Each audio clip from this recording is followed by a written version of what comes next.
Go ahead, Karl. The floor is yours. You can use the mic. Oh, yeah, it's also working. So. Can I use this? That's fine. All right. Awesome. So, I'm Karl, and I come from Switzerland. And today, I will talk to you about my startup. I will first of all bring you 3 words, and then you're going to see for yourself what you think of them. So let's start with faster, better, and cheaper. So think about this and the telecom market. And now picture your position and think about what you need to do or what you do in regards to these 3 words. And then I will bring you, how do you reach these goals? Especially in the telecom field. There are so many software solutions here to talk about anything else other than my startup, METAVSHN. So it's not METAVSHN, it's METAVSHN. It stands for Most Efficient Tactics Available. It's an acronym, and I've taken it from my past in gaming. It basically means that with us and our software, you're going to have all the tools you need to rock the game in your market and reach those 3 words and beyond. But what is METAVSHN? Well, it's a spin-off software company from the family ISP business in Switzerland. My dad is here videotaping me. He launched this business 26 years ago, and he obviously always was looking for the quickest and cheapest way to reach his customers with his products. And he obviously had high ambitions. You know, he wanted to do very nice promotions and cross-selling and everything, but he didn't have a team of 50 people with budgets of millions and billions. So we were looking at our problems, and we discovered that it basically came down to 3 things. We had too much complexity in our systems, so many systems, that led to a lot of friction between the communication of all of these systems, and that led ultimately to high costs. And you know, if you run a business and you have complexity and you have high costs, that's a no-bueno, right? You always want to drive down these things and get as many customers connected with your products. So, what is METAVSHN's solution to these problems? Well, we can look at this as like a donut. First, you can build your product catalog in our software. After that, you can onboard your customers and continuously sell to your existing customer base. Ultimately, our system then orchestrates the order fulfillment, so we go down to provisioning, all the way to, the cabinet of the fiber, or the SIM card for mobile. Then we enable you to bill all of these services on one invoice, if the customer wishes so, or multiple invoices. And ultimately, I think the biggest, all the poor people working in customer support. If anyone is in this room here today, you know it sucks. You deal with, bigger companies that have M&As, you have like 15 systems to deal with if a customer calls you.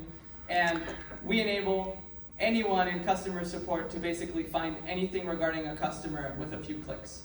And obviously, it's a 360. So we help you go round and round and do this all and every time again in a very standardized and efficient fashion. So you can look at this. It's obviously not everything that we do, but essentially you can see we have a really nice set of applications on the front end. We have the entire stack of what I've talked to you about now that helps you manage your business from A to Z. And then we simply connect to the external systems through a really simple and efficient plugin architecture that you're going to see here. Essentially, we standardize everything that needs to be done in telecom into a standard API contract that we define. Essentially, in let's say 3 years of setting up our startup, 2 years were spent cursing and hitting our faces and heads to the wall, trying to figure out how can we standardize all of the different services we sell into one unified data model so that we can enable these plugins to really seamlessly and simply sell customers products that they want. And thankfully, we were able to reach this, and as you've seen on the slide before, it's just a short subset of the systems that we have connected already, but anyone that comes to us and uses our platform can build these connectors as they wish. They own their tech, they own their connectors, and their teams can improve them and just work in this standardized fashion, which is really, really cool and exciting.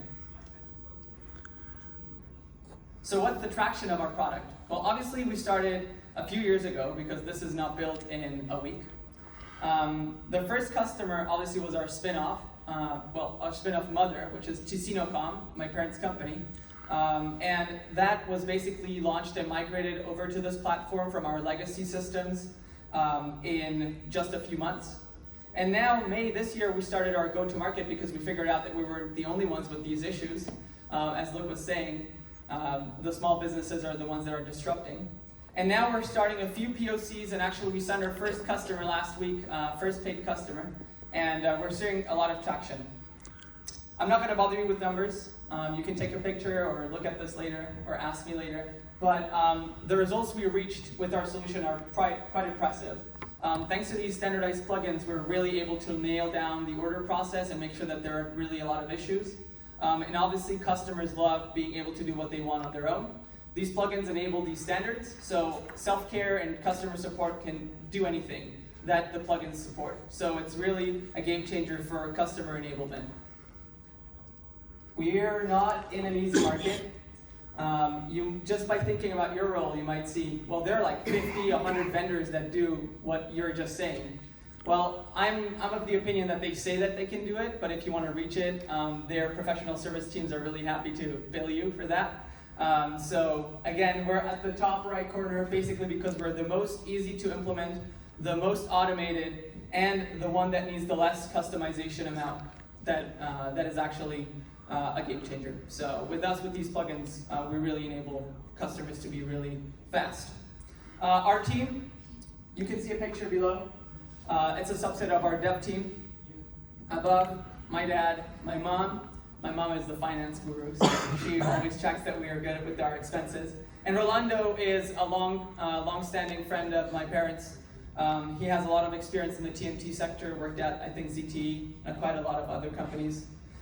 Shortly, we have, as I said, set 2 paid customers, and we're seeing a lot of traction. And our business model is basically just a subscription model based on customers, subscribers, and a base fee for SLA and support.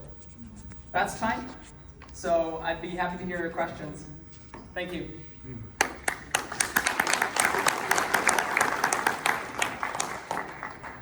Well, let's see. Thank you for that.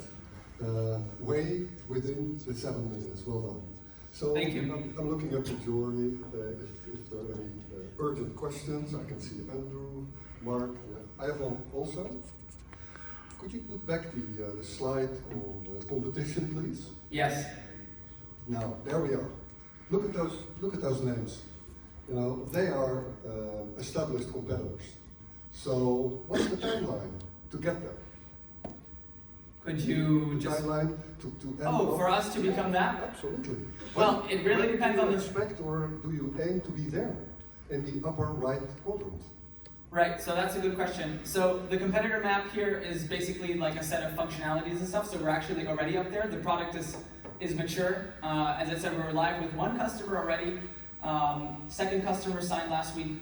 In terms of size of the company, if that's what you're aiming, it really depends on the size of customers we onboard. Because now we're starting with, let's say, medium-sized companies that are like trusting us and have less risk. But what we're seeing is that more and more bigger companies are seeing the value that we bring and the maturity of the product once they get a demo and a POC.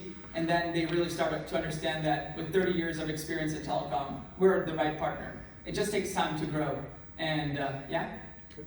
Thank you. Thanks. Andrew, please.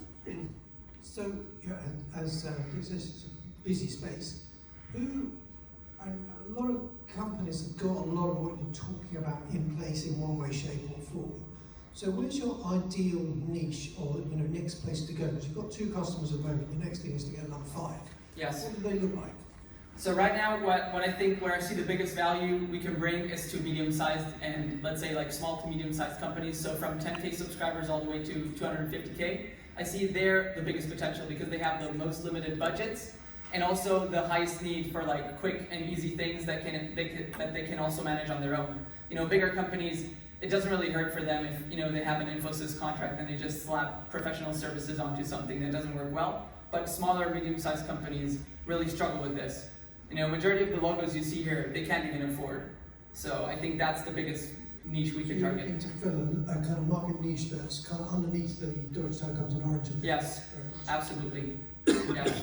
The ones that are doing it on their own now, like patching together software, I think that's where we can really help. Mark. Hi.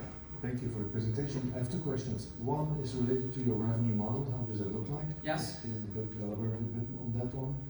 And secondly, about the scalability. Where do you stand today? And could you tell a bit more about your deal going forward with the big integrator? Yes, so we have a very easy pricing models. We have a base fee that covers our, let's say, our operations cost to support the customer and have like supports channels up and running. And then how we make money is we have like a top line revenue model where we basically take a few cents or a few euros depending on the company's size per subscriber that's active and built through our platform. And how we scale is we have a really good setup on our data centers.